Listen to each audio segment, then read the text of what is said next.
It's your boy Mike, welcome back to another Gekishin Squadra video.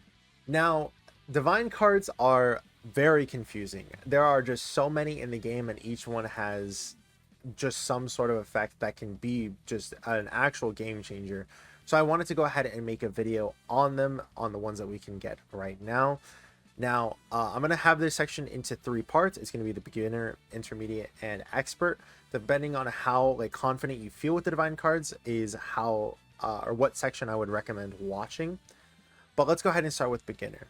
Now, if you're a beginner and you aren't someone who is necessarily too knowledgeable on these divine cards, the thing I would always recommend you try to do at the start is whatever class you're going to be, whether it be DPS, tank, or the support, you try to stay as much as you can inside of that class.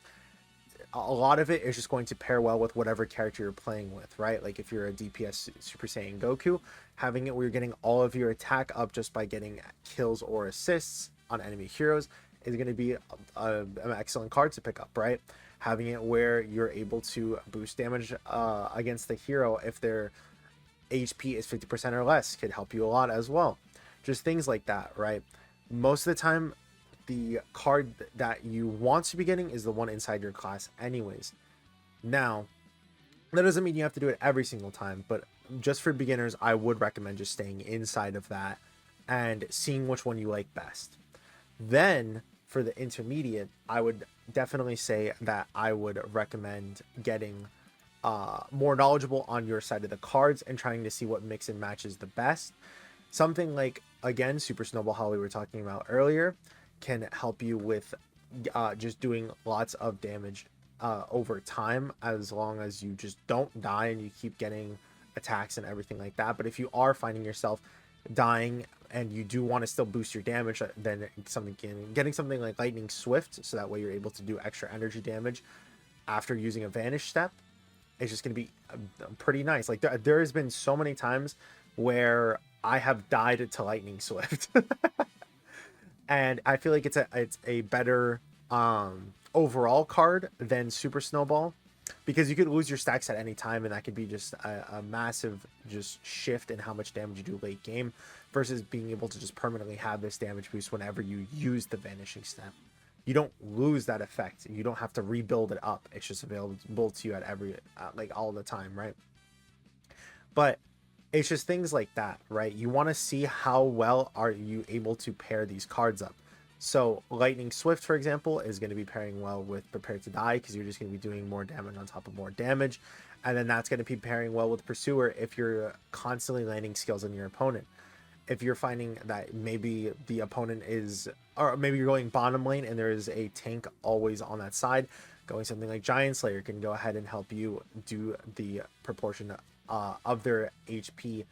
If their HP is 80% or higher, right? It helps a lot. And then even if we go to look at tank for a second here, right? If you're noticing that you want to be building up as much just defense as possible because your offense is completely fine, going something like build up to get more defense for every single KO or assist on enemy NPCs, and then building that with steel skin so you take even less damage just in general. And if you either are noticing that you wants to be taking some of your allies damage, you can do that, or have it where it's kind of like the opposite of Lightning Swift, where just using your Vanish Step is going to reduce your damage received for 3 seconds. So it's just like less damage on top of less damage on top of less damage, right? Now, again, it just depends on how that is. And finally, for support, one of the combos that I definitely do recommend is something like the Strategic Escape paired with the Art of Decoy. And then on top of that, you can even get either Backstab, or you can get the Limit Breaking Jump. But if you're trying to maximize your just movement for the support role, doing the Strategic Escape, Art of Decoy, and then Limit Breaking Jump is just going to make you able to get out of every single fight imaginable. If you're noticing that the opponent is not going under the God of Destructions as much as or defending it as much as possible, another thing you do is the Gekishin High. It's just going to shorten the cooldown of the activated skill as well. It all just depends on your playstyle, right? So basically, to recap, if you are trying to learn how to use divine cards, I would recommend, like I was saying earlier, staying inside of your class as much as possible, because those are the ones that are you're most likely going to choose anyways. And try and read as much as you can about the 6 divine cards inside of the class you want to choose or what you want to play, right? Because once you start adding the other cards inside of here, I think it gets a lot more complicated.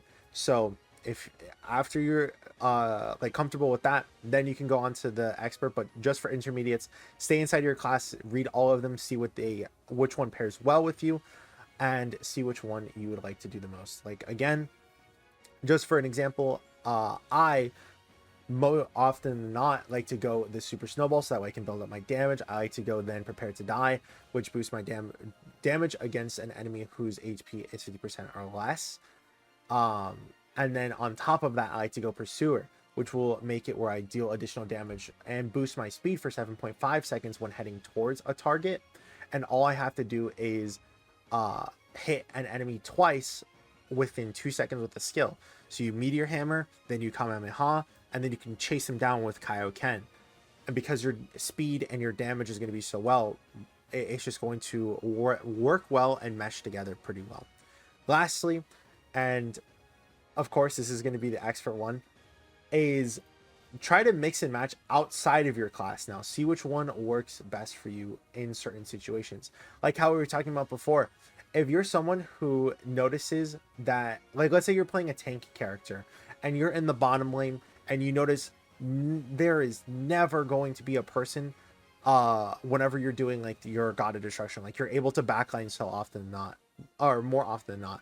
And even if that's not necessarily your role, something you could get is the Gekishin High, which is, like we were talking about before, reducing the cooldown of your activated skill, right? And this applies to the other roles as well. A lot of the times I notice, and I'm the one who's doing a lot of damage with Gohan, because his stun just lasts for so long that you can usually pair that with 2 abilities, right? You can do the stun on his skill 2 and then immediately use your skill 1 with Masenko, right? So if I'm doing a lot of the damage, I sometimes go for Snowball. There's times where I go for Pursuer as well, because like we were just talking about, I'm going to be landing 2 skills regardless. Even the second skill pairs with the 4th skill, right? You have to just try to see how your playstyle is. It's really hard for me to recommend what to do for each character, because not only is every character different, but every person is different with their playstyle as well. It's really hard to go like and give advice specifically for that. It's mostly just going to matter on 2 things. 1, what is your opponent doing? And 2, what are you doing? Because if you're a supporter and, like I said, you're having it where you're constantly needing to escape, then getting strategic escape is just going to be the best. Or getting it where you're just doing steel skin, if you're just always able to tank everything, right? You're just like, you know what, I'm gonna get that and I'm gonna pair it with Guardian Angel. It's all just gonna matter on playstyle, and it's just gonna matter on what you're trying to achieve.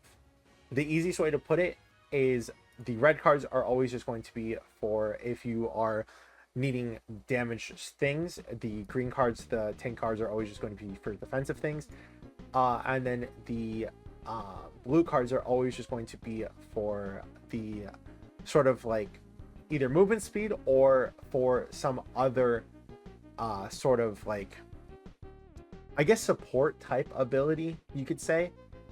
Because dude, if you get this with with Goku, you deal boosted damage to a boss for 4 seconds when you deal damage to them when their HP is 50% or less. You can get a lot of confirms with that, especially if you're already getting 2 or 3 boss KOs and you need to focus that 3rd one. Go for the Epic Hunter, you know. But I hope that did clarify a lot of stuff. As per usual, if you guys do have any questions, leave them down in the comments below. I will try to answer them as soon as I can. But thank you all for watching. Let me know what you guys think. And I hope you guys have a great week. See you guys in the next one. Peace.